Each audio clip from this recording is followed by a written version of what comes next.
और इसमें सीधी सी बात है कि आपको सेंस ऑफ अर्जेंसी दिखाई जाती है, जिससे कि आप ज़्यादा से ज़्यादा लोग आएँ, यहाँ के प्रोजेक्ट के बारे में टोकन लें और फिर वहाँ पे जब अलॉटमेंट वगैरह हो तब आप प्रोसीड करें। चलिए, बजट हो सकता है कि 5 लाख ऊपर 5 लाख नीचे जाए, वो आप ज़्यादा 5 लाख कमा सकते हैं या 5 लाख बचा सकते हैं, लेकिन अगर आपने अपने रिक्वायरमेंट को चेंज कर दिया तो आने वाले समय पे आपके पास सिर्फ बचेगा एक चीज़, वो है रिग्रेट। इसलिए ये गलती आपसे ना हो, और यह वीडियो आज बनाने का मकसद सिर्फ ये है क्योंकि फेस्टिव सीजन ऑन है, तमाम त्योहारों की झड़ी लगने वाली है और इस समय आपको तमाम ल्यूक्रेटिव ऑफर दिए जाएंगे जिससे आप आएं, खरीदें, अपने सपनों का आशियाना बनाएं। लेकिन बनाने से पहले आप ये समझें जरूर कि आपको चाहिए क्या।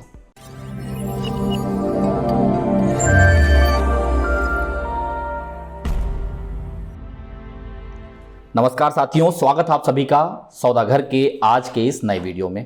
साथियों, आप लोगों ने देख ही लिया होगा थंबनेल पे कि आखिर आज ये वीडियो किस मसले पे है। आज हम बनाने वाले हैं टोकन सिस्टम पे ये वीडियो। आखिर कितना सही है टोकन सिस्टम और कितना गलत, हमें कब टोकन सिस्टम में जाना चाहिए और कब नहीं, इस बारे में पूरी चर्चा इस वीडियो में करेंगे। यदि आपको प्रयास पसंद आए तो अपने चैनल सौदागर को सब्सक्राइब करना ना भूलें। आज है दशहरा का दिन, आप सभी को दशहरा की हार्दिक शुभकामनाएं। तो देखिए, होता क्या है, टोकन सिस्टम आखिर है क्या। ऐसे लोग जो ना समझते हो कि टोकन सिस्टम है क्या, पहले वो जान लें ये टोकन सिस्टम है क्या। जो नए बायर हैं उनको ये जानना बहुत ज़रूरी है।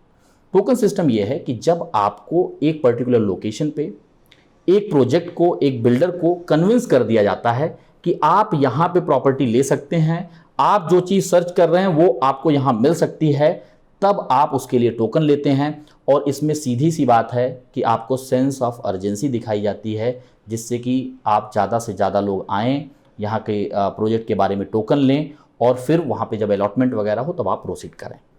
तो टोकन सिस्टम ये है कि एक साथ जब कोई नया लॉन्च आता है, ज़्यादा से ज़्यादा इन्वेंट्री बेचने के लिए एक माध्यम है टोकन सिस्टम। आखिर इसके जरिए बिल्डर को कितना फ़ायदा होता है और कितना नुकसान होता है आपका, ये समझना बहुत ज़रूरी है। क्योंकि अगर आप ये नहीं समझेंगे तो हो सकता है कि आप या तो उसके शिकार हो जाएं या आपके लिए ये चीज़ अच्छी भी निकल जाए। तो समझ के जाना ज़्यादा अच्छा रहेगा।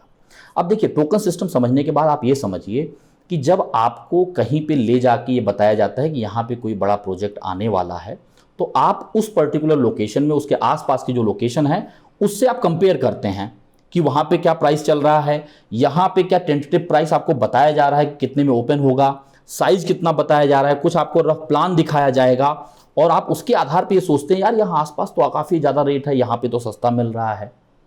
यानी कि आपने अपना जो एक तरीके से सहमति है वो आपने दिखा दी कि हाँ ये मेरे लिए ठीक है। बाकी जो आप साइज उस समय दिखाएंगे, जो उसका एग्जैक्ट प्राइस होगा, जो एग्जैक्ट फ्लोर होगा, जो एग्जैक्ट उसका फेसिंग होगा, वो हम देख के फिर आपके प्रोजेक्ट पे आगे बढ़ जाएंगे। यानी कि आपने सेलर का वो सबसे बड़ा हिस्सा, जो सबसे कठिन कार्य था कि वो आपको ट्रस्ट दिलाए कि ये प्रोडक्ट कैसा है, क्या है, वो अब पूरा हो चुका है। मान लीजिए आपने टोकन ले लिया। अब होता क्या है, एक किसी प्रोजेक्ट पे तमाम इन्वेंट्री लॉन्च की जाती हैं, 2 BHK, 3 BHK, ड्यूप्लेक्सेस, रो हाउसेज, जैसा वो प्रोजेक्ट हो, जितनी बड़ी साइज हो, उस हिसाब से आपको तमाम इन्वेंट्री वहां दी जाती है। अब जब आप टोकन लेते हैं, हर किसी की रिक्वायरमेंट अलग, किसी को 2 BHK चाहिए, किसी को 3, किसी को रो हाउस, किसी को बंगलो। तो आप अपने हिसाब से वहां पे टोकन खरीदते हैं, उसके लिए तमाम माध्यम भी होते हैं। यहां एक चीज और बताना जरूरी हो जाता है कि यह चीजें प्री रेरा भी होती हैं कई जगहों पे और कई जगहों पे पोस्ट रेरा होती हैं। आपको इस तमाम लोकेशन के तमाम प्रोजेक्ट की जानकारियां कई बार प्री रेरा दे दी जाती हैं और यह कहा जाता है कि आपसे चेक तब लिया जाएगा या आपका चेक तब बैंक किया जाएगा जब रेरा यहां का आ जाएगा। तो पहले एक चीज मैं क्लियर कर दूं, अगर रेरा के पहले ऐसी कुछ चीजें हो रही हैं तो आप कहीं भी कोई भी पैसा मत दीजिए, कोई चेक मत दीजिए, चाहे वो बैंकेबल हो या ना हो, वो बैंक करें या ना करें, लेकिन आपको नहीं देना है। तो यहाँ पे ये चीज साफ हो जानी चाहिए। टोकन सिस्टम कहने का मतलब ये नहीं हो गया है कि अगर यहाँ पे चर्चा की जा रही है तो आपके हिसाब से अगर चीजें लग रही हैं तो आप टोकन प्रोसीड कर लें। तो ये चीजें मैं यहाँ पे क्लियर कर दूं, रेरा आ गया है उसके बाद की बात कर रहा हूं मैं। अब बिल्डर को ज़्यादा इन्वेंट्री बेचनी है और आपको उसने बता दिया कि ऐसे ऐसे, और तमाम जो मीडियम है उसके जरिए आप तक वो लोग पहुंचते हैं। यानी कि जो उसका मेन जो सबसे कठिन काम है वो है ट्रस्ट दिलाना कि जो ये प्रोडक्ट आ रहा है ये आपके लिए, ये वो पूरा हो जाता है जब आप टोकन ले लेते हैं। अच्छा, जो तमाम मैं सेगमेंट की बात कर रहा था, तमाम इन्वेंट्रीज की बात कर रहा था, 2 BHK, 3 BHK रो हाउसेज, डुप्लेक्सेज या फिर पेंट हाउसेज हैं, तो आप अपने अपने हिसाब पे वहां पे टोकन देते हैं। फिर बिल्डर के पास एक स्कोप भी मिल जाता है उसे, यानी कि वो R&D कर रहा है कि किस तरह की इन्वेंट्री के लिए उसके पास कितने टोकन आ रहे हैं। आगे आने वाले समय पर अगर उसने मान लीजिए प्लान किया है कि मेरे यहां 60% इन्वेंट्री 2 BHK की रहेंगी, 20% की 3 BHK रहेंगी और 20% में ड्यूप्लेक्सेस और बाकी रो हाउसेज अगर हैं वहां पे तो वो रहेंगी। उसने ये 3 कैटेगरी बना ली। लेकिन जब उसने टोकन सिस्टम में लोगों से टोकन यानी कि आपका एक्सप्रेशन ऑफ इंटरेस्ट लिया, EOI फॉर्म जिसको बोला जाता है, आपका इंटरेस्ट देखा कि भाई 3 BHK की तरफ ज्यादा झुकाव है लोगों का, ना कि 2 BHK की तरफ, तो उसके पास एक स्कोप आ गया इस R&D के जरिए जिसमें आप मोहरा बने कि 3 BHK उसको ज्यादा लाना है ना कि 2 BHK। फिर क्या करेगा, क्योंकि अभी तो उसकी सैंक्शनिंग आई नहीं है या एक रफ सैंक्शनिंग उन्होंने ली है कि हम ये चीज बनाएंगे, उसमें वो रिवीजन भी डाल सकते हैं।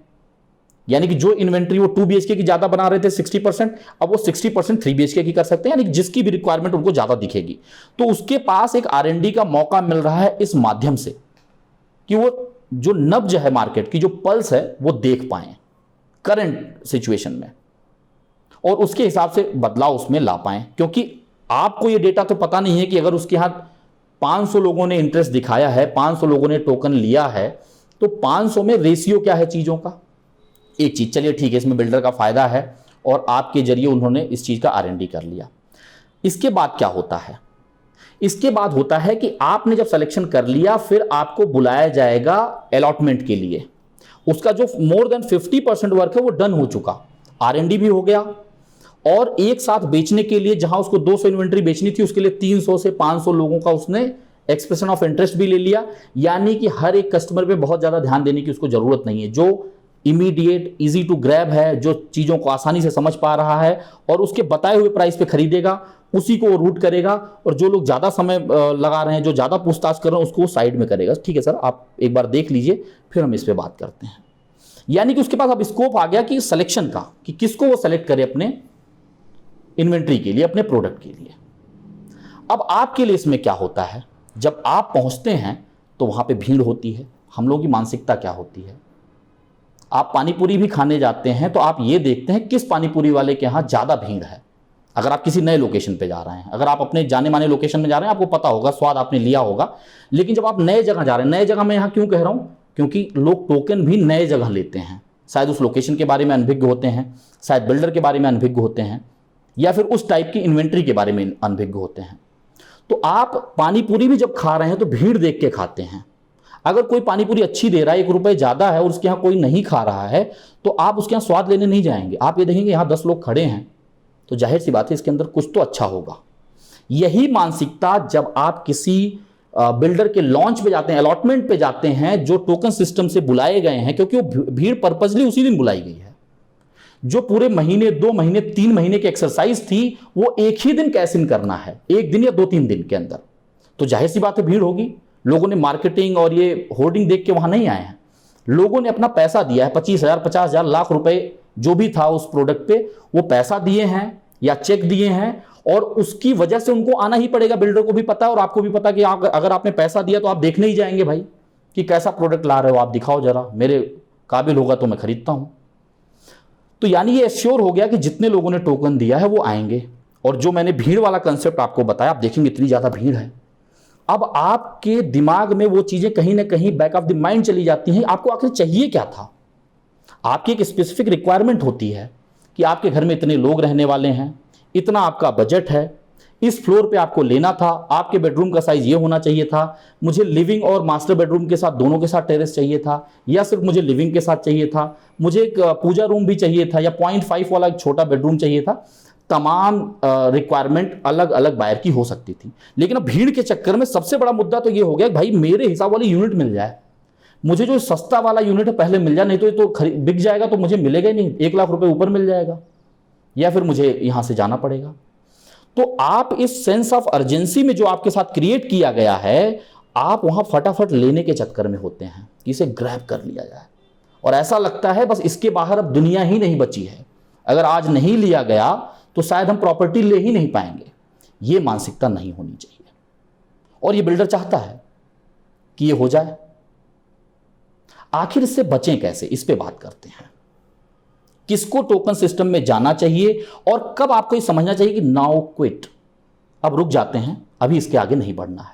आपको अपनी लिमिट सेट करनी होगी। इसके लिए सबसे पहले समझना होगा आपकी रिक्वायरमेंट क्या है। आप जो चीज चाहते हैं, जैसे नॉर्मली लोग कहते हैं हाँ मुझे 2 BHK चाहिए, कितने मेंबर हैं आप, कितना बड़ा साइज लग सकता है, क्या चीज का उपयोग आप ज्यादा कर सकते हैं। अगर आप वर्क फ्रॉम होम करने वाले हैं तो क्या उसके लिए कोई डेडिकेटेड स्पेस आपको अलग से चाहिए। टेरेसेस जो आपको चाहिए क्या वो ओपन ऊपर चाहिए या फिर वो बैल्कनी वाले कंसेप्ट में चाहिए। तमाम जितने भी बारीकियां पहले आप डिसाइड कर लिए बिना किसी प्रोडक्ट को समझे कि मेरी ये रिक्वायरमेंट है, 90% मैं श्योर हूं, मुझे इस बजट ब्रैकेट में मुझे इस तरह की इन्वेंट्री चाहिए।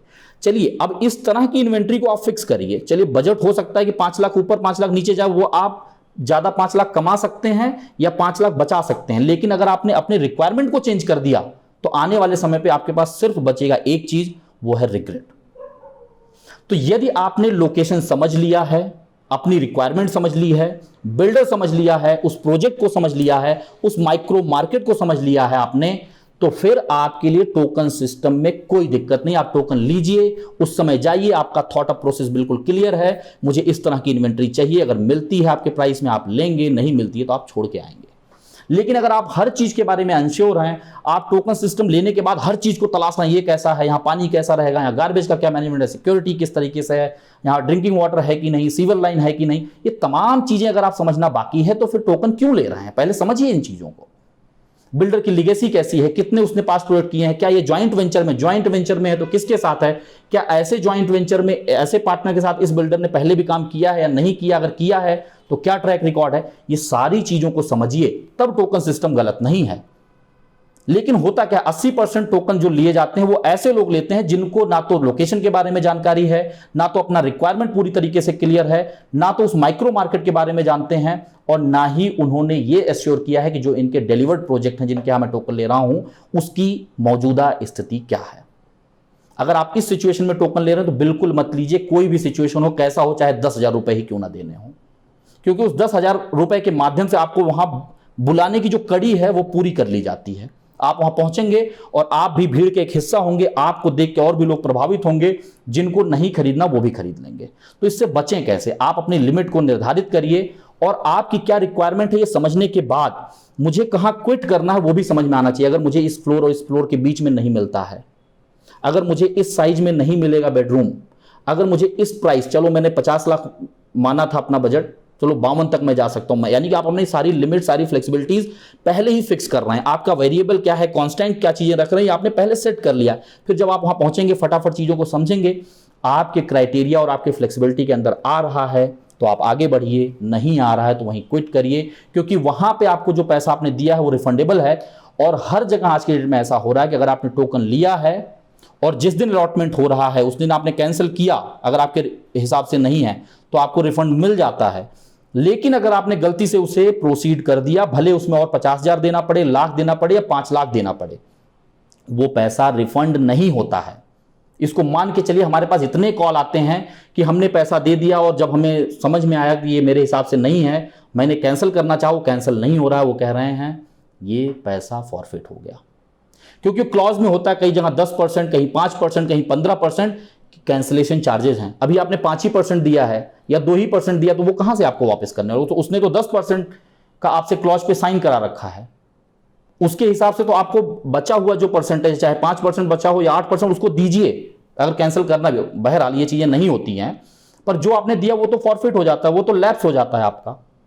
इसलिए ये गलती आपसे ना हो, और यह वीडियो आज बनाने का मकसद सिर्फ ये है क्योंकि फेस्टिव सीजन ऑन है, आज दशहरा है, दीपावली आने वाली है, क्रिसमस आएगा, नया साल आएगा, मकर संक्रांति आएगी, तमाम त्योहारों की झड़ी लगने वाली है और इस समय आपको तमाम ल्यूक्रेटिव ऑफर दिए जाएंगे जिससे आप आएं, खरीदें, अपने सपनों का आशियाना बनाएं। लेकिन बनाने से पहले आप ये समझें जरूर कि आपको चाहिए क्या। यदि आपको कहीं हमारी मदद लगती है तो आप हमें दिए हुए नंबर पर संपर्क कर सकते हैं। नीचे हमने कंसर्न फॉर्म भी बनाया, आपकी जो भी क्वेरी है उसमें डाल दीजिए, हमारी कोशिश रहेगी कि वो समस्या आपकी जो है वो सॉल्व की जाए। यदि आपको सौदागर का प्रयास पसंद आ रहा है तो लाइक शेयर तो करना ही है, सब्सक्राइब भी करिए, लोगों तक भेजिए, ज्यादा से ज्यादा लोगों का ज्ञानवर्धन हो सके। जल्द मिलेंगे एक नए वीडियो के साथ, एक नई जानकारी के साथ, तब तक के लिए धन्यवाद, नमस्कार।